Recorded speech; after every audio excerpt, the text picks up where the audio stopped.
cabeza y en el pecho, así como vértigos y náuseas y a veces pérdida de visión y de oído. A algunos se les diagnosticaron traumas cerebrales moderados de los que pudieron recuperarse, mientras otros padecieron graves secuelas cognitivas que los incapacitaron de forma permanente. ¿Qué les sucedió? ¿Con qué fueron atacados? No sabemos exactamente lo que es. No tenemos tal arma. Aún sin haber identificado el arma utilizada, ahora una investigación publicada el 1 de abril de 2024 aporta numerosos datos que vinculan los ataques a Rusia. A través del portavoz del Kremlin, Rusia se apresuró a poner en duda la veracidad del informe. Hace ya muchos años que se habla de este tema en la prensa, y desde el principio la mayoría de las veces se vincula a la parte rusa. Pero nadie ha publicado ninguna prueba convincente, así que todo esto no es más que una acusación infundada y sin base. Pero negar la evidencia es difícil. This is a data-driven investigation that is based on comparison of lots of flight information or border crossing information, cell phone metadata information, leaked emails, where we found some documents. Investigations like this highlight how it's increasingly difficult for intelligence agencies to operate in an open source age. Un equipo formado por investigadores de la revista The Insider, del programa 60 Minutes de la cadena estadounidense CBS y del semanario alemán Der Spiegel siguieron durante años los movimientos e indicios dejados por los miembros de la unidad número 29155 del Servicio Ruso de Inteligencia Militar y detectaron su presencia en donde se habían registrado los misteriosos ataques. El primero afectó en noviembre de 2014 a un funcionario del consulado estadounidense en Frankfurt, a quien tras una repentina sensación de presión en el torso y la cabeza, le fue diagnosticado un trauma cerebral. Entre mayo de 2016 y septiembre de 2017 sufrieron los mismos males más de 20 funcionarios estadounidenses destinados a La Habana, lo que acabó dando al síndrome su nombre actual. En junio de 2018, un funcionario estadounidense, así como su esposa y sus 2 hijos, fueron repatriados de la ciudad china de Guangzhou tras haber sido víctimas de ataques similares. Y en 2021 sufrieron ataques sónicos tanto un directivo de la CIA en Nueva Delhi como la esposa de un diplomático estadounidense en la capital de Georgia. Esos son los casos, entre los más de 100 registrados en todo el mundo, que la investigación publicada ahora analiza con más detalle. En donde dicha investigación ofrece lagunas es en lo referente al origen de los ataques. Los expertos citados por los investigadores hablan de 3 posibles fuentes: un origen termoacústico, un campo electromagnético intenso o la perturbación de las ondas cerebrales con ondas de altas frecuencias. Es ahí en donde la investigación aún está inconclusa. It's difficult to check. Unknown weapon sounds very insane and suspicious. Quizá por eso, aunque desde el principio los primeros indicios apuntaban a Moscú, Estados Unidos evitó atribuirle oficialmente los ataques. Los primeros sorprendidos ante esa actitud de su gobierno fueron los propios afectados. La investigación de The Insider, 60 Minutes y The Spiegel detalla el caso de Mark Polymeropoulos. En 2017, durante un viaje a Moscú, tras haber sido nombrado vicejefe de operaciones en Europa y Eurasia, y después de advertir que un hombre lo seguía, sintió de pronto como si algo le taladrara el cráneo. Y aunque los dolores lo obligaron a renunciar a su carrera en 2019, y hoy, más de 6 años después, aún los padece, en Estados Unidos se le negó durante mucho tiempo el tratamiento adecuado. En 2019, la entonces jefa de la CIA, Gina Haspel, llegó a atribuir los misteriosos síntomas a enfermedades previas y a influencias ambientales. En marzo de 2023, los servicios estadounidenses de inteligencia aún calificaban de poco probable que los síndromes hubieran sido provocados por un adversario extranjero. There was a report just last year published by the Office of Director of National Intelligence, which said that there was no real kind of evidence that they had that this was linked back to Russian intelligence, and that there was, to some extent, low confidence in some of these intelligence assessments. Algunos sociólogos llegaron a atribuir los dolores a un mal psicosomático e incluso a la histeria colectiva.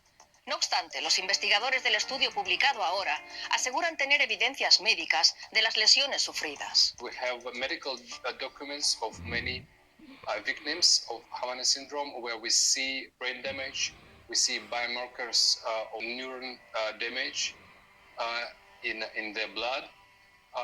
We also have documents on neuro-optical tests that also is impossible to simulate. So that's how we prove again that this was a real brain damage. So I think that now it's proven beyond reasonable doubt that it's not an illness, it's not a disease. ¿Por qué entonces esa reticencia a aceptar los indicios que vinculan el síndrome a un ataque?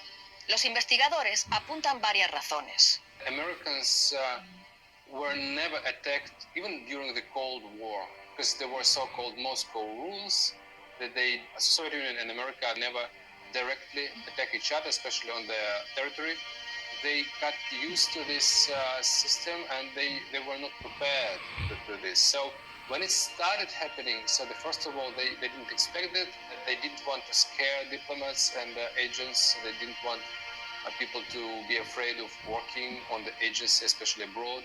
A lot of people will be looking at the 60 Minutes investigation and kind of questioning the official US intelligence line on this. La CBS, The Insider y Der Spiegel llaman la atención sobre dos miembros de una unidad de la inteligencia militar rusa, reconocidos por dos de las víctimas.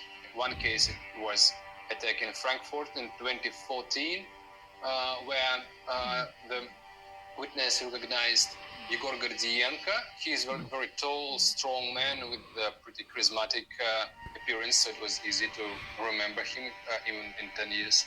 In another case, it was a Tbilisi attack in 2021, where again, witness recognized Albert Averyanov, who is the son of the General Averyanov, head of this GRU unit.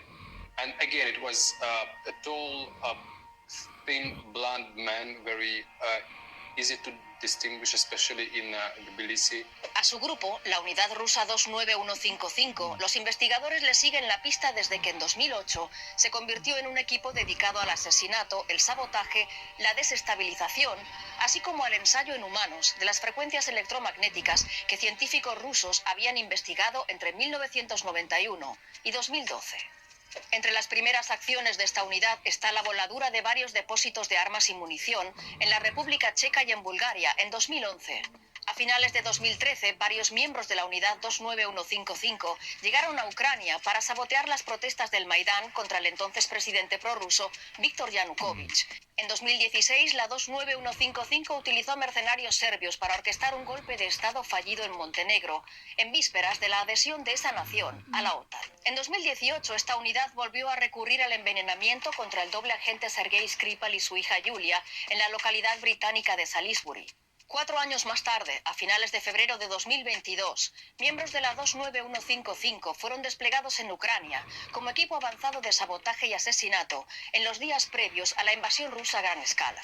Pero a pesar de su brutalidad, esa unidad cometió errores de bulto que contribuyeron a desenmascarar sus misiones. There are also a large number of operations that are undermined by the GRU's own shoddy tradecraft. El mundo se está enfocando y muchas veces riéndose de esas operaciones mal planeadas de GRU, donde ellos utilizan móviles particulares, pasaportes con números consecutivos. It was the time when we published our Skripal investigation and published all the information about how GRU used serial numbers in their fake passports. They have lack of resources and we don't see that many attacks. Algunos expertos llegaron a pensar que los errores del GRU podrían haber sido incluso intencionados para desviar la atención de las operaciones del Servicio Ruso de Inteligencia Exterior, el SVR, al que se atribuye espionaje industrial, militar y político. Pueden infiltrarse en el, altos mandos militares o en partidos políticos, llevar operaciones de influencia, pero a nivel más alto. Sabemos que Rusia ha copiado un montón de armas estadounidenses. De una manera u otra tuvieron acceso. This is an existential war of Vladimir Putin against the West. Our main motivation is that we want to attract attention to the fact that actually there is a political strategy of Vladimir Putin where he deliberately uses like killing squads, hackers, bribe politicians, troll farms in internet to undermine Western democracies. I think Western governments do need to accept that Russia is willing to do things that are above and beyond what Western governments will do. I mean, in the case of British intelligence, my of interest, there is no license to kill. Whereas in the case of Russian intelligence, there clearly is and has been. I think in dealing with the threat, Western governments do need to educate the domestic front to say that this is what Russia is potentially capable of. No deberían cancelar todos los contenidos que vienen de Rusia. Deberían enseñar a sus ciudadanos a pensar de manera crítica. Y eso es lo más difícil. Advertir de la desinformación que llega de Rusia, pero sin prohibirla. Desenmascarar su apoyo a los extremismos y desmantelar también las agresiones de sus servicios secretos, pero todo ello sin censurar las redes sociales, a diferencia de lo que hacen los regímenes autocráticos. Esos son los retos de las democracias occidentales en estos tiempos de alta tensión militar y geopolítica.